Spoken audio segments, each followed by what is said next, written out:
Assalamualaikum. Jangan lupa like, comment, and subscribe. Bye. Itu kalau bisa istiqomah seperti itu aman. Fisik aman, akhirat aman. Cuman ketika lebih dari itu, ini dirawat.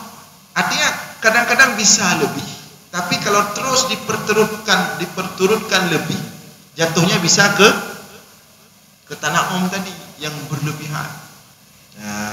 Makanya memperturutkan yang lebih ini yang diwanti-wanti oleh Imam Ghazali.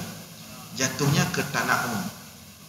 Jadi umpama misalnya biasanya kita sudah pas misalnya makan menu satu kuah model kuah, katakanlah kuah bening misalnya atau kuah asam keung ya, dengan ikan goreng saja sudah cukup, tapi kemudian mencoba lebih sedikit, lebih tambah asam udang wan misalnya lebih sedikit ya. Nah kalau terus diperturutkan lebih, biasanya lebih itu nanti akan menuntut lebih yang lain lagi. Ini nyosang kuah di mentang menukut dicerosan kurang merasa. Tanya beta tatendro guna bacut di dunia cibebram. Tambah asam udang nanti. Setelah asam udang besoknya nyo asam udang mentang nyo matang guna keeng bacut tambah terasi ya lauk pakai apa. Kemudian dan seterusnya ujung-ujung jatuhnya ke tanah tadi berlebihan. Maka orang yang suka bermain-main di melebih-lebih ini, di sini kata Imam Ghazali, wa man hama haulal hima yushaku ayyaqa'a fihi. Barang siapa yang suka tengah-tengah ini sama dengan orang yang bermain di pinggir sumur, dikhawatirkan akan jatuh ke dalam sumur. Dia akan jatuh ke dalam tanah Itu secara teori. Maka dari teori inilah kita lihat kemudian bagaimana hamba-hamba Allah terpilih dalam mereka menjalani hidup sesuai dengan konsep ini. Jadi kita dapat dari mana pertimbangan mereka. Jadi wal hazmu fil hadri wat taqwa wat taqarrub min haddid darurah ma amkana. Jadi berusaha keras, menjaga diri, bertekad fil hadri, dalam berhati-hati lebih daripada yang pokok tadi ya, wa taqarrub min haddid darurah, dan terus menjaga yang pokok saja sebisa mungkin ma'amkana iktidaan bil anbiya wal auliya alaihi salam. Maka itu adalah cara kita mengikuti gaya hidup para nabi, para aulia. Jadi mereka menjaga hidup mereka itu agar tidak lebih daripada kadar pokok. Jangankan ke tanah tadi, ke tengah-tengah hajat mereka sangat takut sekali. Mereka jaga betul. Idkanu yarudduna anfusahum ila haddid darurah. Maka kita melihat mereka para nabi, para aulia berusaha menjaga diri mereka cukup di bagian yang pokok saja. Tidak sampai ke hajat, apalagi tanah seperti kemarin itu Nabi Sulaiman. Nabi Sulaiman kaya raya. Ya, siapa yang kasih kekayaan kepada Nabi Sulaiman? Allah. Tapi ketika setiap makan Nabi Sulaiman, untuk tamu dia berikan makanan yang lezat, yang nikmat, yang luar biasa. Tapi untuk dirinya Nabi Sulaiman sering hanya makan sepotong roti kering. Jadi mereka para rasul, para nabi dalam hal bersedekah mereka melimpah. Tapi untuk mereka nikmati sendiri, mereka menjaga batas kebutuhan pokok saja. Tidak sampai kepada hajat, apalagi sampai kepada tanam. Maka kadang-kadang teori seperti ini justru yang mengamalkannya itu orang Cina. Ya, ini kita harus akui. Penghasilan banyak, hidupnya sederhana. Karena itu kadang-kadang kita dapatkan dari orang itu. Kita justru penghasilan pas-pasan, tapi gaya seolah-olah. Ya. Nah, padahal seharusnya seperti Nabi Sulaiman, kekayaan Allah berikan melimpah, tapi untuk diri mereka sendiri betul-betul mereka takut melebihi batas kebutuhan pokok, batas kebutuhan darurat tadi. Ya, kita lihat contoh hatta anak Uwais Al-Qarni, kana yadhunnu ahluhu annahu majnun li shiddati tadyiqihi ala nafsihi. Seperti contoh Uwais Al-Qarni, salah seorang hamba Allah yang saleh, wali Allah. Orang-orang bahkan keluarganya sampai menganggap Uwais Al-Qarni ini orang gila. Kenapa dianggap orang gila? Li shiddati tadyiqihi ala nafsihi, karena dia sangat menahan dirinya daripada dunia. Sangat takut lebih daripada yang darurat tadi, yang pokok tadi. Jadi dia sangat menahan dirinya. Bukan pelit ya. Masalah pelit sudah kita uraikan kemarin. Kalau menahan diri, menzuhudkan diri karena pelit, itu enggak ke akhirat juga. Tapi ini betul-betul menahan diri karena zuhud, menjaga tidak berlebihan dalam menikmati dunia. Fabanau lahu baitan ala babi darihim, fakana ya'ti alaihim as-sanah was-sanatani was-thalath la yarawna lahu wajhan. Maka keluarga Uwais Al-Qarni, dia melihat Uwais Al-Qarni ini seperti orang sangat menahan dirinya daripada dunia, tidak mau punya rumah yang bagus ya. Sehingga keluarganya mengira bahwa Uwais Al-Qarni ini sangat miskin, tidak punya apa-apa, sampai hanya punya rumah itu gubuk saja. Maka kemudian keluarganya membangun rumah untuk Uwais Al-Qarni di samping rumah mereka. Setelah mereka bangun rumah yang mewah, yang bagus untuk Uwais Al-Qarni, apa yang terjadi? Hampir jarang sekali mereka mendapatkan Uwais Al-Qarni itu berada di rumah. Jadi Uwais Al-Qarni tidak membangun rumah yang bagus sebelum mereka bangun itu bukan karena Uwais Al-Qarni tidak punya kemampuan untuk bangun rumah, tapi dia memang nggak cari itu.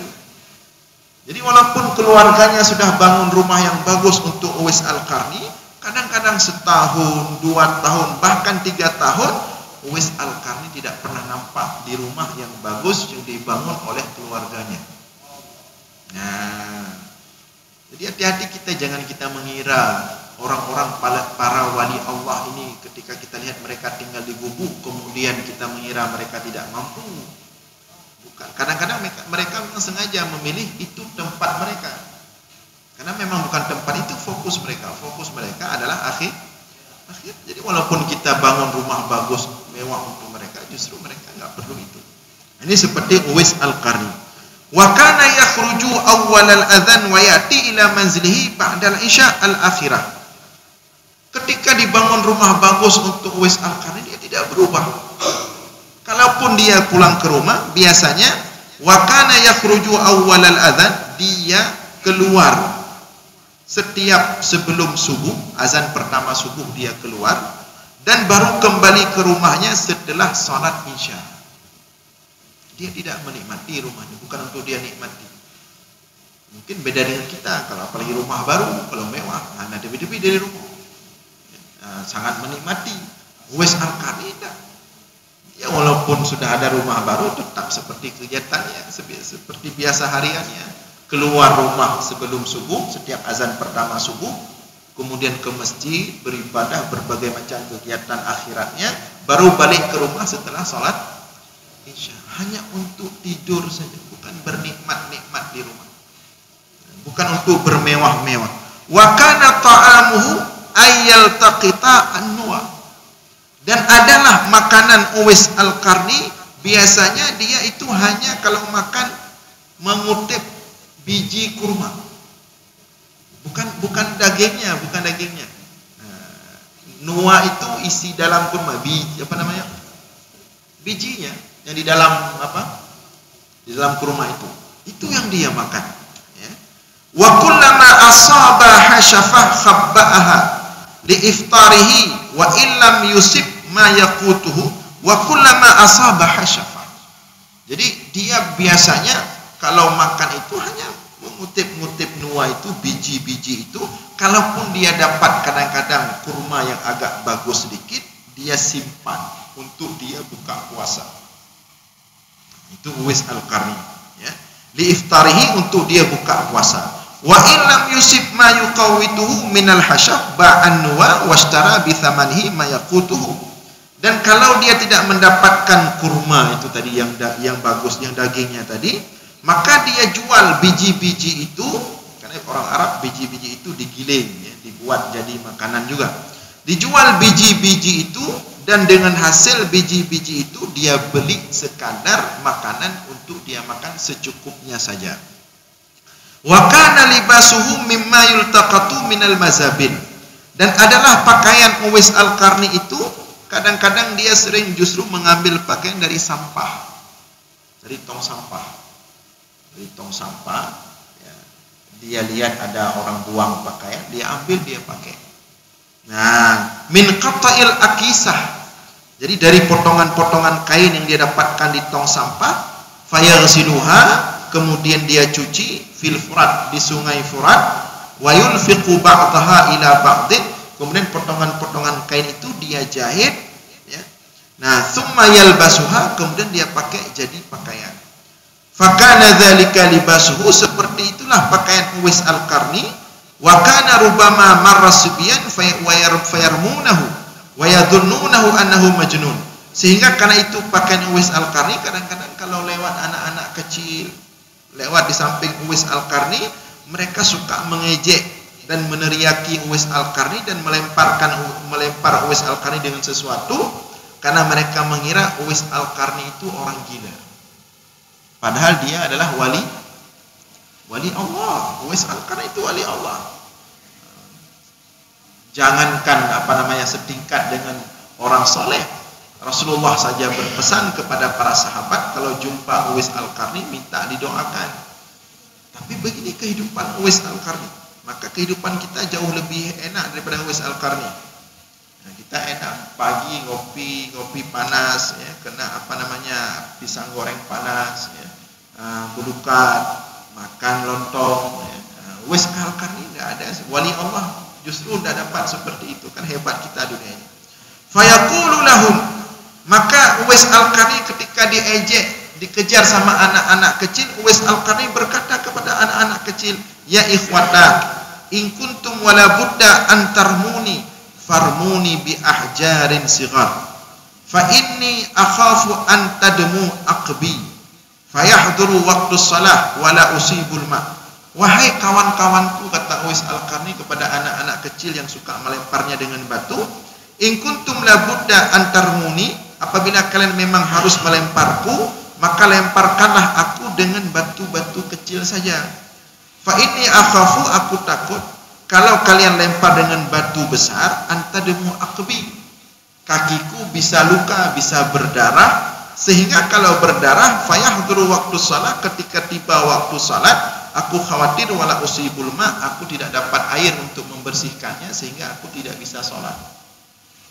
Nah, tidak dia marah kepada anak-anak kecil itu, tidak dia kejar, tidak dia teriak-teriak. Justru tidak apa-apa, lempar aja, tapi kalau bisa jangan batu kecil. Kalau kita mana ada, sudah kita balas dengan batu besar anak itu. Fahakadha kanat siratuhu, seperti inilah hidupnya Uwais Al-Qarni. Walaqad adzama Rasulullah sallallahu alaihi wasallam amrahu, dan Rasulullah sangat mengagungkan Uwais Al-Qarni. Faqala, Rasulullah pernah berkata, inni la ajidu nafsar rahman min janibil yaman, isyarah ilaihi rahimahullah.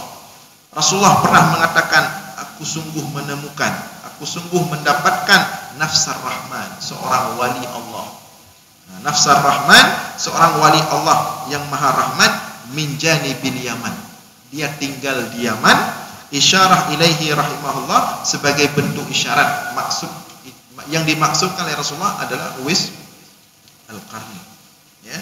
Walamma waliyal khilafah Umar ibn al-Khattab radhiyallahu taala anhu, ketika Umar bin Khattab menjadi khilafah, qala, Umar bin Khattab pernah berkata, ayyuhan nas, man kana minkum minal Iraq falyaqum.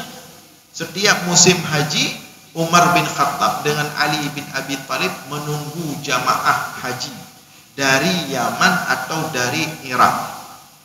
Untuk apa ditunggu? Untuk menunggu kedatangan Uwais Al-Qarni.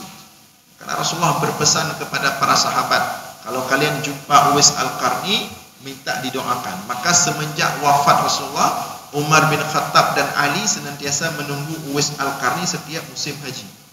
Tapi tidak dapat. Jadi setiap datang jamaah haji, Umar bin Khattab selalu mengecek, memeriksa. Ayyuhan nas, man kana minkum minal Iraq falyakum. Wahai manusia, siapa dari kalian datang dari Irak, maka hendaklah dia bangun. Qala faqamu, maka kemudian orang-orang itu bangun. Faqala ijlisu illa man kana min ahli al-Kufah. Kemudian duduklah kalian kecuali yang dari Kufah. Fajalasu, maka kemudian mereka duduk. Faqala ijlisu illa man kana min Murad. Duduklah wahai kalian yang dari kota Kufah kecuali yang dari daerah Murad. Fajalasu, maka kemudian mereka duduk kecuali yang dari Murad tadi. Faqala ijlisu. Kemudian yang dari Murad itu disuruh duduk lagi. Illa man kana min Qarn, kecuali yang datang dari Qarn. Nah, ini dia yang marga Uwais Al-Qarni dari Qarni, ya. Fajalasu kulluhum illa rajulan wahidan. Maka duduklah mereka semua kecuali satu orang. Dari Qarni ini, dari Qarn, ya. Faqala lahu Umar, "Aqarniyun anta?" Apakah engkau orang yang bermarga Qarni? Qala na'am. Ya, kata orang itu. Faqala ata'rifu Uwais bin Amir Al-Qarni? Kenalkah engkau dengan seorang bernama Uwais bin Amir Al-Qarni? Fawasafahu lahu, maka kemudian Umar bin Khattab mendeskripsikan sosok Uwais Al-Qarni ini kepada orang tadi. Faqala na'am. Maka laki-laki itu mengatakan, iya, saya kenal orang itu, orang kampung saya di Qarni. Ya. Wa madzaka tas'alu anhu ya Amirul Mukminin? Untuk apa engkau bertanya tentang dia, wahai Amirul Mukminin? Karena orang-orang di kampung Uwais Al-Qarni tidak tahu mereka bahwa Uwais Al-Qarni itu wali Allah. Jadi ditanya sama orang yang sekampung Uwais Al-Qarni ini, kenapa engkau tanyakan dia, wahai Umar bin Khattab? Wallahi ma fina ahmaq minhu wala ajan minhu wala awhash minhu wala adna minhu. Kata laki-laki yang satu kampung dengan Uwais Al-Qarni itu kepada Umar bin Khattab, wallahi demi Allah, tidak adalah di antara kami ahmaq minhu, yang lebih bodoh daripada Uwais Al-Qarni, dan tidak ada yang lebih gila daripada Uwais Al-Qarni, dan tidak ada yang lebih aneh daripada Uwais Al-Qarni. Ucapan orang yang sekampung dengan Uwais Al-Qarni. Nah, mendengar jawaban seperti itu, fabaka Umar bin Khattab radhiyallahu taala anhu. Umar bin Khattab kemudian menangis, meneteskan air mata. Apa kata Umar bin Khattab? Ma qulta inni illa li'anni sami'tu Rasulullah sallallahu alaihi wasallam. Tidaklah benar apa yang engkau katakan, kata Umar. Sesungguhnya aku mendengar Rasulullah sallallahu alaihi wasallam bersabda, yadkhulu fi syafa'atihi mislu Rabi'ah wa Mudhar. Akan masuk dalam syafaat Uwais Al-Qarni itu seperti Rabi'ah dan Mudhar. Artinya Uwais Al-Qarni itu, kata Rasulullah, bisa memberikan syafaat untuk orang karena kewaliannya, karena kemuliaannya. Faqala Haram bin Hayyan, ya, berkatalah Haram bin Hayyan, ma sami'tu hadzal qaul min Umar bin Khattab qadimtul Kufah. Kata Haram bin Hayyan, ketika aku mendengar ucapan tersebut dari Umar bin Khattab tentang keistimewaan Uwais Al-Qarni, qadimtul Kufah, maka aku segera menuju ke Kufah untuk cari Uwais Al-Qarni tadi. Falam yakun li hammun illa an atluba Uwais Al-Qarni. Aku berangkat ke Kufah dari Madinah, jauh itu. Perjalanannya mungkin sampai sebulan lebih. Jadi kata Haram bin Hayyan, berangkatlah aku ke Kufah dan tidak ada tujuan lain kecuali untuk mencari dan menemukan Uwais Al-Qarni. Wa as'alu anhu hatta saqattu alaihi jalisan ala syati'il Furat nisfan nahar yatawadda wa yaghsilu saubahu. Jadi hatta saqattu alaihi jalisan, hingga kemudian aku menemukan sosok Uwais Al-Qarni itu sedang duduk di pinggir sungai Furat, nisfan nahar, ya, pada waktu siang, sedang berwudu dan mencuci pakaiannya. Karena memang pakaian Uwais Al-Qarni tidak banyak. Kalau ada 1-2, berarti kalau dia cuci pakaian dia harus tunggu kering dulu. Kemudian selesai kering dia pakai, baru dia berangkat. Ya. Nah, jadi kata Haram bin Hayyan, aku temukan Uwais Al-Qarni atau sosok seperti Uwais Al-Qarni sedang berada di sungai Furat, sedang berwudu dan mencuci pakaiannya. Qala fa'araftuhu bin na'til ladzi na'atali. Ketika itu aku langsung mengenal sebagaimana yang aku dengar tentang Uwais Al-Qarni. Saat itu sosoknya adalah fa'idza rajulun lahimun, seorang laki-laki lahimun yang punya agak tidak kurus sekali lah. Lahimun ini dia enggak kurus, pokoknya dagingnya kuat, ya. Lahimun syadidul admah, orangnya sangat putih sekali. Mahluqur ra'si, kepalanya itu botak. Jadi orang-orang botak bisa jadi orang soleh, ya. Jadi mahluqur ra'si, kepalanya itu botak, ya. Kathul lahyah, tapi jenggotnya banyak, ya. Kathul lahyah, jenggotnya tebal. Mutaghairun jiddan, tapi wajahnya sangat pucat sekali. Karihul wajhi, mutahayyibul manzar, wajahnya sangat pucat seperti orang yang mutahayyibun, rasa takut, ya. Karena memang dia takut kepada Allah luar biasa. Jadi mutahayyibun al-manzar. Jadi kalau kita lihat Uwais Al-Qarni itu memang pikirannya selalu kepada akhirat. Jadi seperti orang takut sesuatu padahal dia takut akhirat.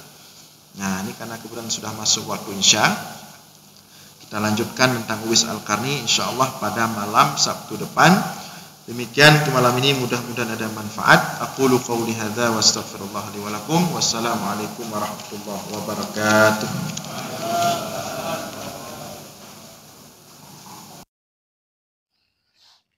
Terima kasih.